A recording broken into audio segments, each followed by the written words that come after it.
Oke, bismillahirrahmanirrahim. Selamat pagi semuanya. Assalamualaikum warahmatullahi wabarakatuh. Pada kesempatan kali ini saya masih melakukan penelusuran terhadap kasus pelarian istri seorang lain,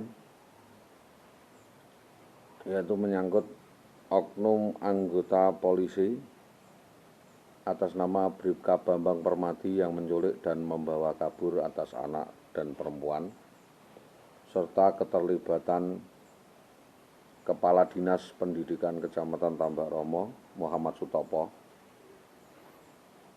Masih keterangan saya terkait kejadian ini, maka apa yang diancamkan ini adalah terhadap sebuah peristiwa. Jadi yang saya tuntut di sini adalah sebuah peristiwa. Jadi bukan sebuah pribadi, tetapi merupakan tantangan tentang sebuah peristiwa. Atas hari ini, maka yang berkaitan dalam kasus ini, yang terlibat dalam kasus ini adalah Muhammad Sutopo, seorang kepala dinas pendidikan. Ini adalah sebuah perbuatan yang tidak menyenangkan, sebuah penelantaran secara berlarut-larut yang dilakukan Dinas Pendidikan Kecamatan Tambak Romo. Terus yang kedua lah 378 KUHP, dan 378 ini barang siapa dengan maksud menguntungkan dirinya sendiri dan atau orang lain. Di sini yang dimaksud adalah PNS secara melawan hukum, memakai nama palsu atau martabat palsu dengan tipu daya atau rangkaian kebohongan bersama-sama seolah-olah tidak mengenal. Menggerakkan orang lain untuk menyerahkan barang atau sesuatu kepadanya dan atau memberi hutang atau menghapuskan piutang. Jadi ini debt yang tertahan selama 6 tahun ini menjadi piutang. Hal itu harus dipertanggungjawabkan oleh Muhammad Sutopo. Pasal 374 kepada Sutopo, yaitu penggelapan yang dilakukan orang yang penguasaannya terhadap IWW karena ada hubungan kerja, hubungan perjanjian atau pencarian seorang PNS profesi, atau karena mendapat upah untuk itu, diancam pidana paling lama 5 tahun. Penyalahgunaan wewenang jabatan ya untuk mempersulit pelayanan administrasi dan pelayanan publik. Ini Undang-Undang Pelayanan Publik nomor 25 tahun 1988 ini. Ini pelanggaran Muhammad Sutopo. Masih ke Muhammad Sutopo adalah dalam kaitan hal ini, Muhammad Sutopo kena perbuatan mencela-mencela atau mencela menghinakan dengan mengatakan saudara Eza menderita gangguan kejiwaan dan melakukan KDRT. Ini harus dibuktikan dan membuktikan. Jika tidak membuktikan berarti dia telah melecehkan nama baik orang. Terus melihat urgensi yang dinamakan KDRT. Itu siapa? KDRT ini bisa menjadi faedah atau bukan hal-hal yang biasa, tapi terbalik. Yang kelima adalah baik dengan keinginan sendiri atau orang lain bahwa dengan sengaja. Ini yang Muhammad Sutopo ini mengganjal atau menahan hak insentif tunjangan suami seorang PNS yang jelas-jelas PNS tadi bermasalah dan melakukan pembiaran berlarut-larut. Berlarut-larut sampai 9 tahun 10 tahun terkait pembayaran hak seseorang dari negara melalui mekanisme administratif di Dinas Pendidikan Kecamatan Tambak Romo berupa hak kemahalan, hak tunjangan beras dan kehidupan. Ini kehidupan yang dimaksud adalah hak beras atau tunjangan beras 800.000 per bulan dan insentif tunjangan suami atau pasangan hidupnya Rp sekitar 280.000 per bulan sebagaimana tercantum dalam ledger atau nomenklatur yang seharusnya diberikan oleh saudara IWW melalui mekanisme kedinasan, mengingat IWW memiliki tanggung jawab sebagai PNS dan bermasalah cacat secara susila dan kepribadian terhadap suaminya, hidup secara boros, melakukan pelakor perselingkuhan dengan laki-laki lain, lari dari rumah, dan menanggung persoalan lainnya di dalam penyelidikan kepolisian yang diduga adalah sindikat mafia yang terselubung di Dinas Pendidikan Kecamatan Tambak Romo. Arahannya adalah aroma tidak sedap yang disampaikan oleh saudara Muhammad Sutopo harus dibuktikan. Apakah itu asusila atau perdukunan atau sindikat kriminal lainnya, penipuan, penggelapan, dan lain sebagainya, ada otak dan yang mendalanginya saksinya Muhammad Sutopo. Kalau tidak menyaksikan berarti dia ini sengaja membuat dan men-setting sesuai dengan keterangan Sutopo sendiri dengan istilah aroma tidak sedap yang disampaikan melalui telepon. Bahwa pada intinya otak dan dalangnya adalah Dinas Pendidikan Kecamatan Tambak Romo mengarah kepada Subagi, Dahlan Istanto, Sunarto, Supawatin, Sudarmadi, dan Muhammad Sutopo.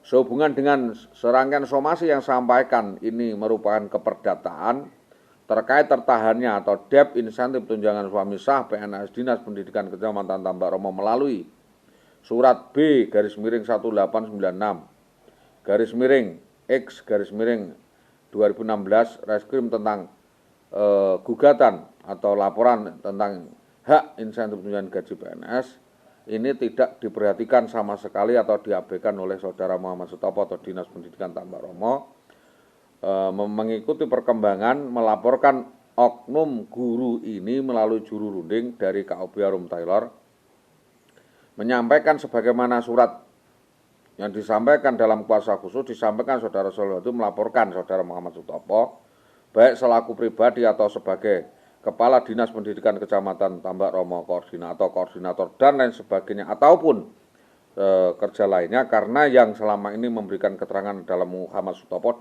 diduga telah melakukan serangkaian permufakatan jahat atau konspirasi dengan saudara tersangka IWW dengan turunan tuntutan penyelesaian kasus lainnya, ya.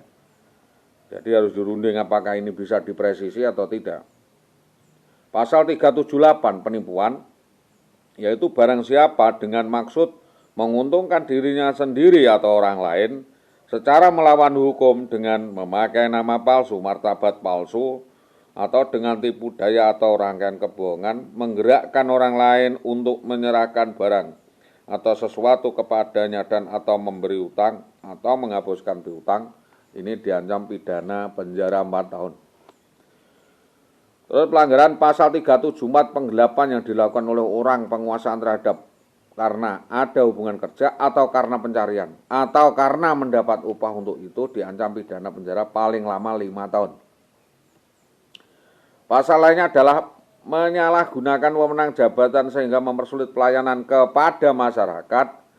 Ya, seorang pejabat ini menyalahgunakan wewenang jabatan, mempersulit pelayanan kepada masyarakat dengan kuat mengarah kepada saudara Muhammad Sutopo ini baik sebagai pribadi atau koordinator maupun sebagai kepala dinas pendidikan Kecamatan Tambak Romo saat aktif di UPTD menjabat menjalankan tugas sekiranya sampai dengan sekarang, yaitu 2014 sampai 2016 2020 ini, bahwa sekira tahun 2019 ini berarti saudara Muhammad Sutopo sengaja menghindari melakukan klarifikasi, melakukan pembiaran secara berlebih-lebihan berlarut-larut terkait pembayaran insentif tunjangan suami yang seharusnya dilakukan oleh saudara IWW atas tanggung jawabnya yang mempunyai persoalan lainnya, yaitu lari dari rumah yang dia sendiri mengetahui ada aroma tidak sedap atas dasar alasan yang tidak masuk akal atau limitatif, mengingat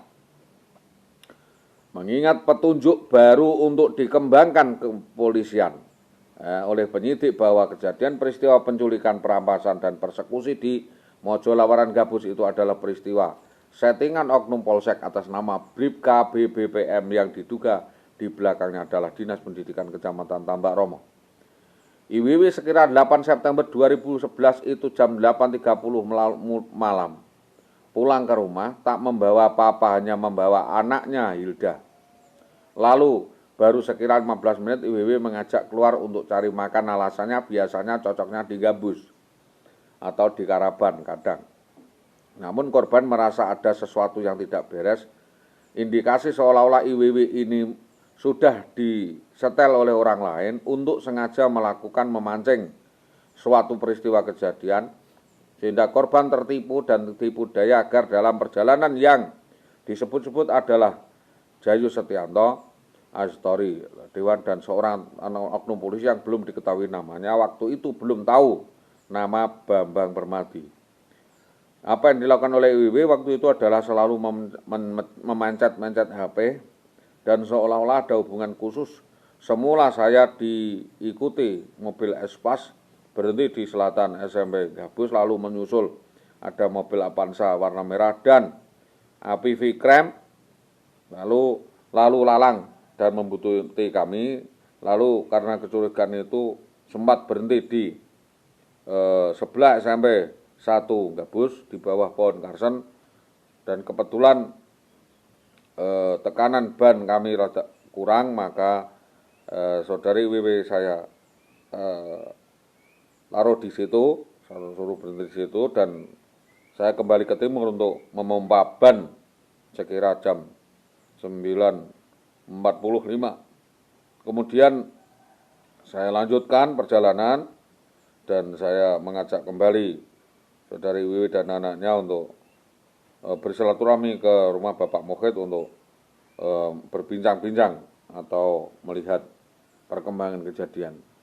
Atas pancingan tersebut, dengan pembicaraan-pembicaraan tertentu, saudara IWW marah yang menganggap menyinggung perasaan itu, apakah fatal menjadi alasan KDRT. Jadi intinya adalah kami berebutan HP, sekitar seperempat jam kemudian pulang.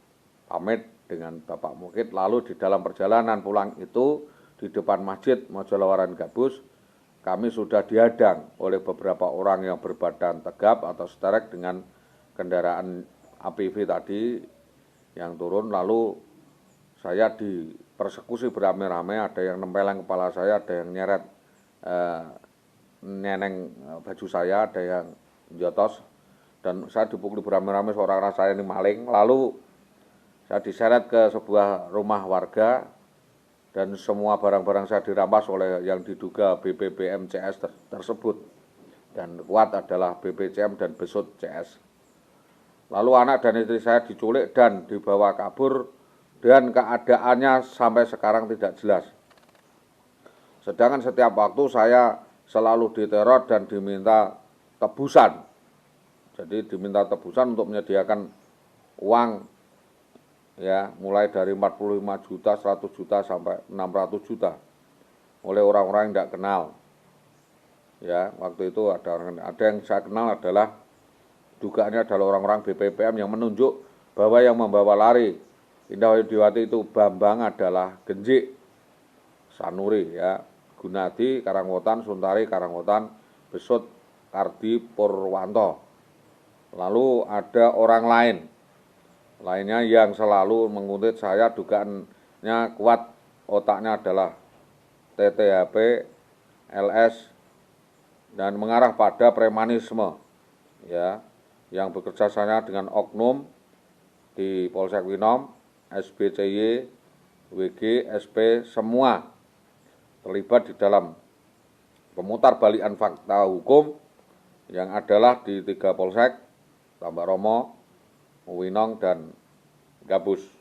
Makanya saya nggak mau dilaporkan, tidak mau menanggapi laporan di Polsek tersebut, karena saya menganggap selama itu Polsek yang 3 itu tidak objektif, dan di dalam Polres sendiri ada yang memanas-manasi Suwarno, Wandi, Kulsum, Idris, Hasan, dan yang disangka tidak netral. Maka saya di dalam memberikan pengakuan keterangan untuk polsek-polsek itu dapat ditanggapi secara serius. Selanjutnya bahwa masih kepada Dinas Pendidikan Kecamatan Tambak Romo Muhammad Sutopo, bahwa Ketua RT 4 RW 1 Karangkonang, ya, atas nama Sujo, terus mantan Carik Sudar Karangkonang, Kepala Desa Karangkonang Warso, Kepala Desa, Siswanto Karangkonang, Suwarno, Suwandi, Subianto, dan Agus Suwarto. Atas reka kejadian persekusi atau penculikan yang dilakukan penganiayaan, pengeroyokan, pemerasan bertubi-tubi kepada saudara Dede setelah persekusi di Desa Mojolawaran Gabus tersebut 11/11/2011 jam 11 malam, mohon Bapak Kapolri, Kapolda Jawa Tengah, Kapolres Pati untuk segera mengembangkan, terutama dalam Mabes Polri, untuk segera mengusut langsung peristiwa perkara persekusi, tindakan brutal, arogan, anarkis yang diduga dilakukan oleh oknum anggota Polsek Sukolilo atas nama Bribka Bambang Permati sebagai eksekutor utama pelaku penculik pembawa kabur saudara IWW selama 10 tahun berjalan, namun tidak segera dikawin atau hanya dipermainkan dan ditelantarkan, disajikan lahan atau borek kasus. Perkara yang diungkap pertama adalah persekusi di wilayah hukum Gabus, sudah dijelaskan oleh tim di Lidik 3, di mana saya sudah diminta datang dan dibawa di Hotel Kurnia. Saya juga disekap di sebuah ruangan di utara Makobrimob. Terus saya juga ditanyai di Hotel Kencana, ya. Lalu saya juga dibawa ke Mini Baru sama untuk menunggu sebuah kepastian, tapi tidak dibawa ke Polres. Lalu tim Bapak Sahrul dan Bapak Kasturi mendatangi rumah kami di Desa Karangkonang, mempertanyakan tentang benarkah suatu kejadian tentang penganiayaan dan pemukulan kepada saya di jalan. Jadi saya ditempeling oleh Bambang Permati di Mojolawaran Gabus. Di tengah jalan istri saya dibawa kabur. Setelah beberapa waktu saudara Bambang dan keluarganya itu memerah saya, meminta tebusan uang sejumlah 600 juta. Ya, kalimatnya tidak 600 juta, lebih, bahkan saya disuruh menjual semua aset saya dan uang saya suruh memberikan kepada Dukun Cabul Sri Tomo. Dan ini saudara Indah Wayudiawati jelas berkonspirasi dengan Dukun Cabul Sri Tomo. Tolong kasus ini untuk diungkap. Dugaan kuat lainnya adalah banyaknya dugaan utang atau arisan karena gaya sosialita dan gratifikasi seks atau suap di kalangan pejabat Dinas Pendidikan Kecamatan Tambak Romo, Dinas Pendidikan Kabupaten Pati. Pelakunya adalah Jayus Setianto. Ya, Jayus Setianto itu meremehkan, ya, anak buah dengan menganggapnya anak buah adalah budak. Jadi Jayus Setianto itu meminta gratifikasi seks kepada Indah Wayudiawati untuk pemuas seks dirinya dan akan dijadikan istri atau gendaannya. Jayus Setianto juga menghadang korban di tengah jalan, ya, Jalan Sugian sampai ke Bulampang, ya, korban dipancal motornya langsung dijotosi, ya, dipukuli sampai hancur wajahnya, lalu mengeluarkan celurit dari jok dan akan membacok kepala korban. Kasus ini sudah saya laporkan di Polsek Winong, ditambah atau ditanggapi oleh saudara Tamyes, namun Tamyes tidak serius di dalam menindaklanjuti kasus ini. Jadi sudah berkali-kali kasus ini saya laporkan ke Polsek Winong, Pak. Namun kasus ini tidak segera diungkap. Jadi ini kasus jelas adalah gratifikasi seks di antara pimpinan Dinas Pendidikan Kecamatan Tambak Romo dengan anak buahnya atas nama Indah Wayudiawati. Ini berjalan serius, tolong untuk diungkap. Ya, pejabat-pejabat dinas yang kayak wedus-wedus di Dinas Pendidikan Kecamatan Tambak Romo Kabupaten Pati ini untuk segera diusut tuntas. Pelakunya jelas adalah Jayus Setianto. Jadi Jayus Setianto, Muhammad Sutopo, Subagi, Dahlan Istanto dan Sudarmadi ini harus segera diproses hukum, termasuk Sunarto SPD. Jadi orang-orang ini siapa yang sakit? Ya, yang sakit sebenarnya siapa? Yang membuat sakit siapa? Yang diperlakukan bagaimana itu siapa? Yang memperlakukan bagaimana? Kalau ada orang sakit diperlakukan seperti ini, ya tidak berdaya apa-apa. Jadi kita harus mengintrospeksi dan mengevaluasi diri. Jadi keluar dari diri kita sendiri, membuat sadar siapa kita. Kalau ada sisi sesuatu lain yang kosong dan ada sisi lain yang harus diisi penuh, maka hari itu tidak benar. Tidak ada istilah berbagi. Jadi kita melihat berangkat dari bagaimana orang memperlakukan orang yang sedang sakit seperti saya. Seharusnya orang-orang dinas pendidikan itu tahu dan tahu pendidikan. Bisa membedakan mana orang sakit, mana orang sehat. Jadi kalau menganggap saya orang sehat, bagaimana tanggung jawabnya? Kalau menganggap saya orang sakit,